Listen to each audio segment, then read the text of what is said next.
Welcome back. That was another week past and another episode of Game of Thrones Season 8. Episode 2 in this case.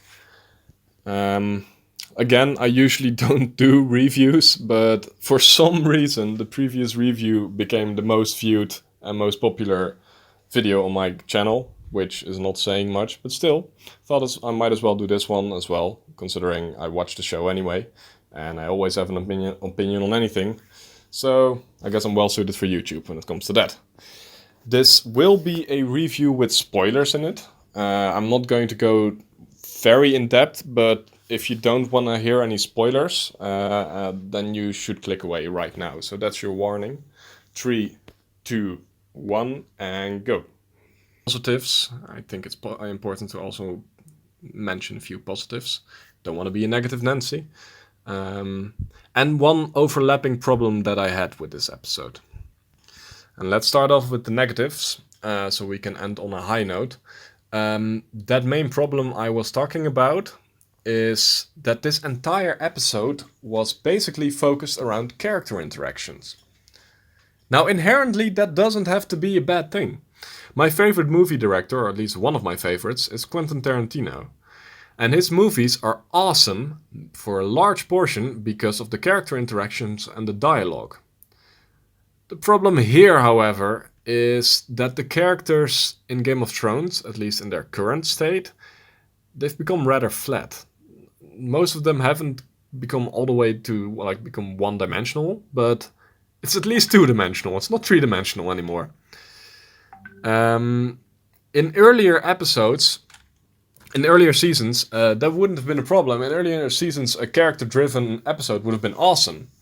But these days, the dialogue and the interaction have become mostly made up out of one thing, and that's one-liners.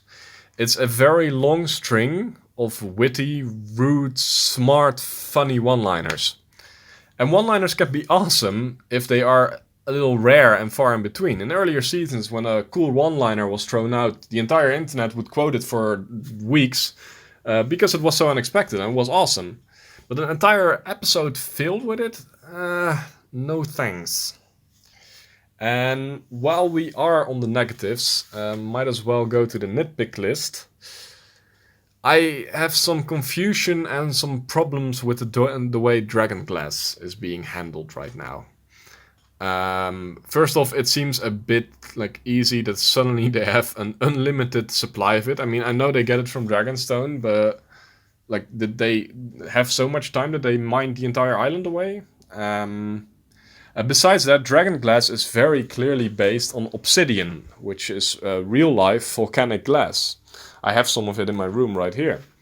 And they totally capture the look. But the problem with how they use it in the show is that they melt it and then they cast it into form of weapons.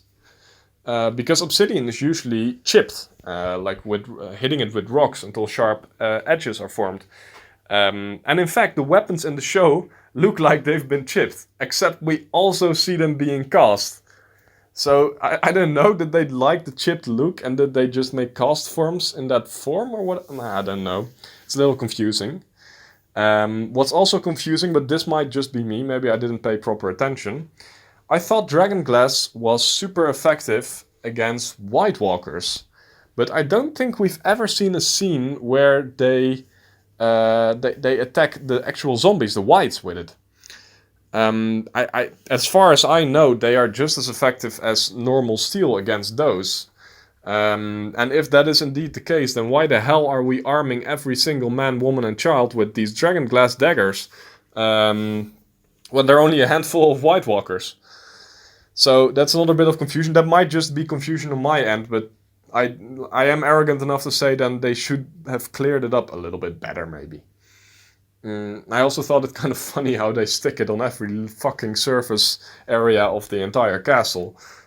On the battlements, it makes sense, so they can't climb over it, but they don't stick it on the part you'd actually walk through, like the lower part of the battlements. Instead, they put it on the heightened matriculations, I think it's what they called, where you wouldn't climb. Anyway, that's a big nitpick. They also make those blockades from wood that they used in the Second World War on the beaches, and like they don't have tanks. Maybe they think the zombies are gonna walk right into it. They might. I mean, we've seen them do self-destructive things before. For example, when they jumped off the cliff at the Battle of Hardholm. But that actually had a purpose, because they were jumping off it until they cushioned their fall enough that the entire army could jump down.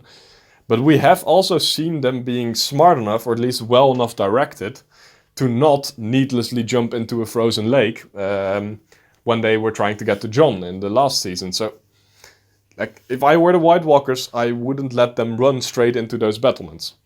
Anyway, nitpick. The second nitpick is maybe a bit more of a nitpick, but the Arya sex scene. Why? Why did that have to happen? I know, I checked, my roommate and I checked, she is not a minor anymore, and the character in the show is also 18. But it felt so wrong. Like, of all the female characters in that show, Arya was one of the last one I would have wanted to see have sex. And it's a bit awkward with Gendry as well, because not only isn't there any romance between them, as far as I know, they knew each other as like this young man and a little girl. And now they're having sex. Well, whatever. That was awkward. I had to look away the entire scene. Arya brings me to my last nitpick, and this really is more of a fear than a nitpick of this episode. She has this cool specialized weapon spear thing, and this makes me worry about the final battle, because, at least to me, medieval fantasy battles are awesome when they are massive and at least a bit tactful. For example, like the Battle of the Bastards, it wasn't the most tactful of battles. But that was part of the plot actually, that Jon lost his cool and that he threw away all tactics. But at least it was massive. Like, we followed Jon and we knew, dude, he has very little influence about what happens right now. It's too big for him. But now with Arya and her special spear, I'm a little bit afraid they're going to go the Infinity War route, where it's just two big massive battles, but both sides have like these special characters that are basically running through the entire battle, killing everything in sight, and ignoring like normal formations and stuff. And the actual battle itself is more of a background for their personal fights. And like Marvel can get away with it because they're superheroes. They're supposed to be way above the average soldier, which is not the case here. I mean, I know Arya is special trained and Jon is good with a sword, but they're not superheroes. And Marvel movies don't take themselves as serious as Game of Thrones. And another thing that makes me fear they're going to go that route is that they seem to go the alien queen solution when it comes to like winning the battle. They theorize that if they kill the Night King, then the entire army is doomed. And I think that's an incredibly cheap way to save the good guys from an unwinnable situation. Because I can already kind of predict how I think it's gonna go. Like, it's gonna become a big, like, the battle is going to go badly for them. At first, it's gonna go well. Seem to be winning actually, but then they come with the actual wave and it goes very bad. And then right before the zombies attack the poor women and children in the crypts, that's when they finally manage to kill the Night King and all the zombies just collapse. That's how I think it's going to happen. I really hope they're not going to go that route. Now, for some positives, because again, I said it's important to have some positives as well. The singing part, I thought was going to become incredibly cringy. I looked at my mate and I was like, no, they're not going to do this. Please don't do this. We're already making jokes about like, oh, Ed Sheeran is going to walk in with a flute now and start singing along or something. But it was actually very nice. At least once it became like the background noise of other scenes. I thought especially the Sam and Gilly and the baby in between them scene was very heartfelt, with Sam still awake and them sleeping, and you could just see his mind going like, this is where I'm fighting for, what I'm fighting for, this is what I have to protect. I also really liked in that same string of scenes the Sansa and Theon scene where they reunited, and yeah, just felt nostalgic. Like they were there at the start and now they're here again. Yeah, and Tormund's Tormund's story about how he got the title of Giant's Bane was quite hilarious. To be honest, it was really funny, and his interactions with Brienne in general are really funny. That's one of the things that didn't get old. And talking about Brienne, well, the entire episode is named after her. The scene where she got knighted, that was very nice. That was very well done. I actually felt some emotion there, which it's been a while with the show.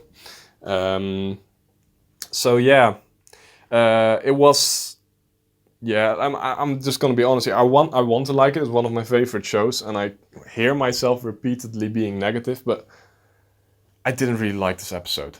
But there is a glimpse of hope on the horizon, because I truly believe that we now got the establishing episodes behind us, and we're going to go to the actually balls to the walls crazy action, which can be stupid, but at least it's rarely unenjoyable.